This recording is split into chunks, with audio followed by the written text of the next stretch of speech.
We're one episode away from the finale of WandaVision, and oh my gosh, guys, oh my gosh, it's getting so good. And they're giving us stuff that's automatically like leave with cliffhangers and thoughts, like what's going on, what's this gonna mean, how's it gonna lead to the MCU. So let's dive in, break it down, and give my thoughts. So let's talk about Agatha's flashback. So we knew that from the last episode with the ending of, Agatha All Along, which has been blowing up all over TikTok, and everybody's trying to do their rendition of the song. I even saw one about Ted Cruz in Texas, because I did a political post, which I never do, but I did, which was really good.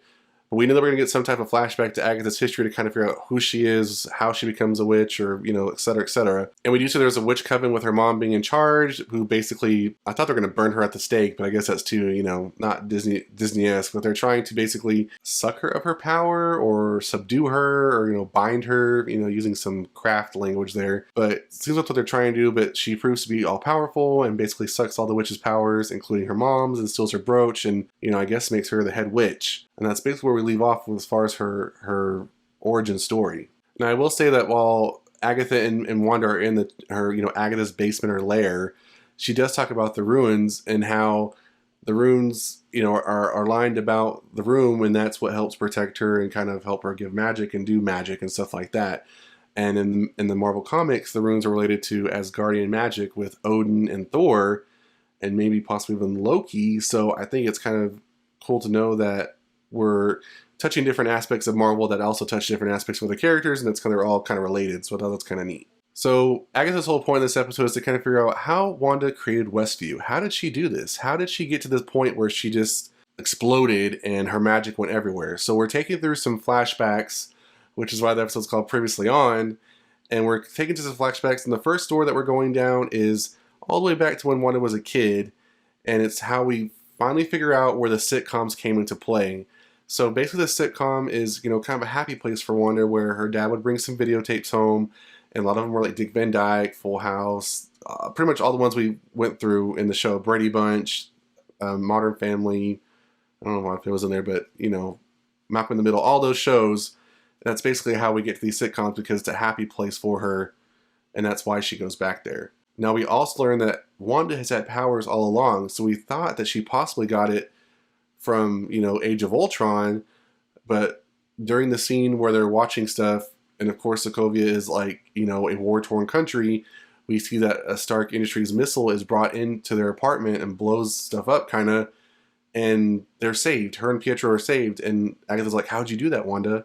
And she's like, I don't know, it just happened. Well, it didn't just happen, she has powers, so we know that she has powers. We then move on to the Age of Ultron scene where she is basically like in a lab, and they're using the staff with the Mind Stone to kind of test to see how she interacts with it.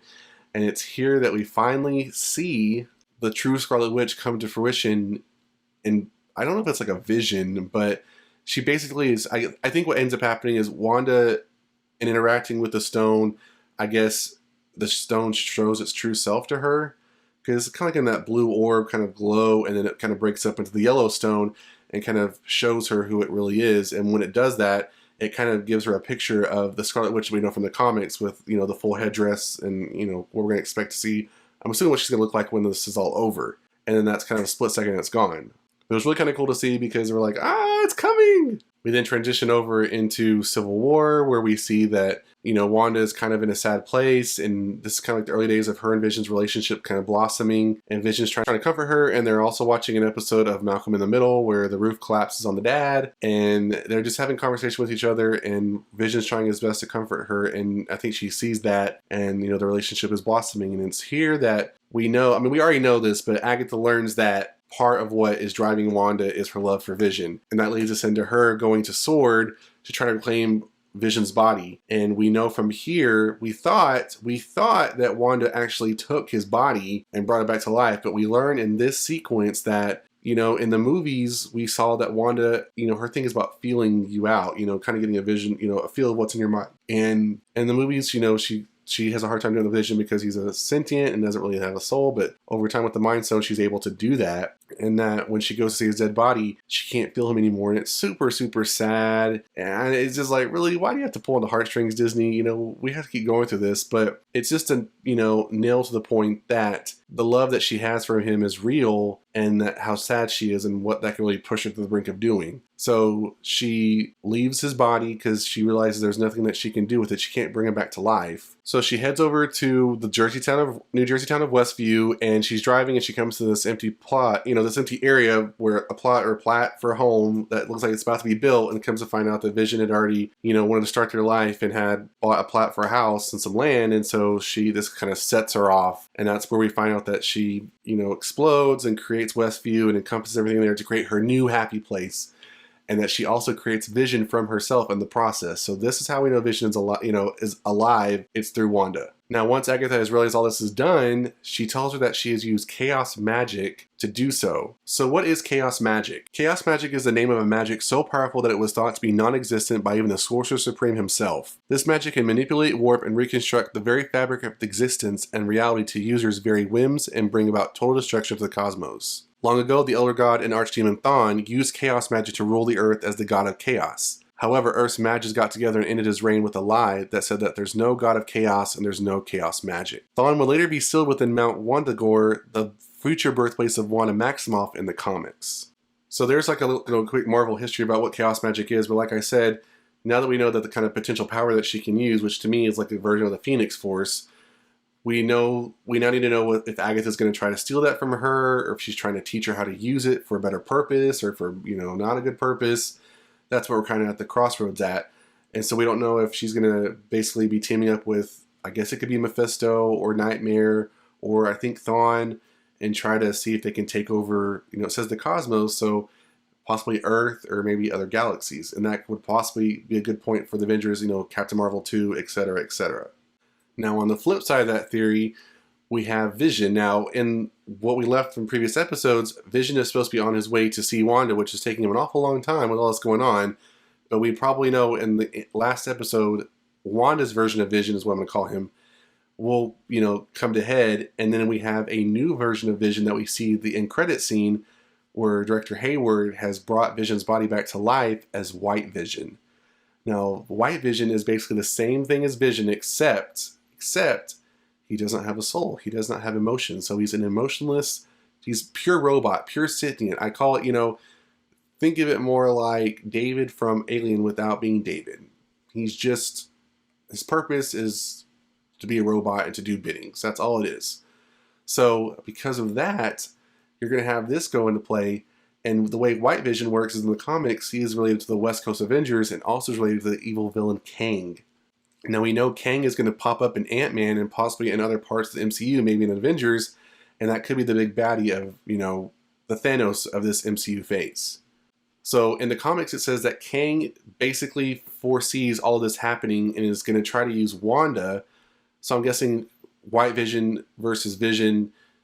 So I'm guessing what's going to probably end up happening is, the whole point is to set Wanda off. We know that from the flashback scene, Wanda, when she's set off, can create things and do things. So I think what's going to end up happening is they're going to try to push her to become full-fledged Scarlet Witch, and to do that, you have to take what's most precious from her. So we know that her kids are still involved, Tommy and Billy. They're being hidden somewhere in Agatha's basement, and we have what is left of Wanda's version of Vision, which is still her happy place. So something is going to happen to take her happy place away, and I think that Kang, being able to see, being a time traveler, and having multiple instances of himself in the timelines, in multiple timelines, I think that he's already foreseen this, and having Wanda be a blip and saying, oh, you're very, very powerful, I'm going to try to use you to get what I want and possibly take down the Avengers and Earth and other galaxies. In the previous episode, we talked about Nexus and Nexus beings and how Wanda is a Nexus being. And there are various characters within Marvel who are Nexus beings, and those could be iterations of just like the Infinity Stones. So Kang being a Nexus being, being this kind of all-powerful being, and then Wanda also being that. It could be also that, Kang is going through time and space, collecting all these people to do biddings and being Nexus beings. I don't know, maybe it's like a gauntlet he wears where he puts them all in. I don't know. We haven't figured all that stuff out yet. This is all this theorizing. But we know that with White Vision coming into play, and that having been related to other storylines in the comics related to Kang, that could bring Kang in there. And I think that with the Loki show and some other shows that are happening on Disney Plus, those also will play into the Kang storyline. So on one side we have Agatha Harkness and possibly Mephisto, Nightmare, and maybe Thawne and the Chaos Magic. And then on the flip side, we have Vision, White Vision, Director Hayward's Sword, and Kang. So I really did enjoy this episode, and I'm still going to give it 4 out of 5 because I feel like we're getting close to that perfect episode with episode 9, and I can't wait. So let me know in the comments below what you think about this episode of WandaVision. What do you think about my theories? Who do you think we have not seen? We still haven't seen Dottie. We don't know who Dottie is. I thought maybe she's a witch hunter, and that's why we haven't seen her, but maybe she'll show up her true colors in the next episode. And we don't know who the bunny is. We thought maybe it was Nicholas Scratch or Scratch related, so we don't know that. And we still know where Evan Peters is, so we still have some extra questions, but let me comment what you think about this episode, if you liked it, and if theories of your own. I'd love to hear about them.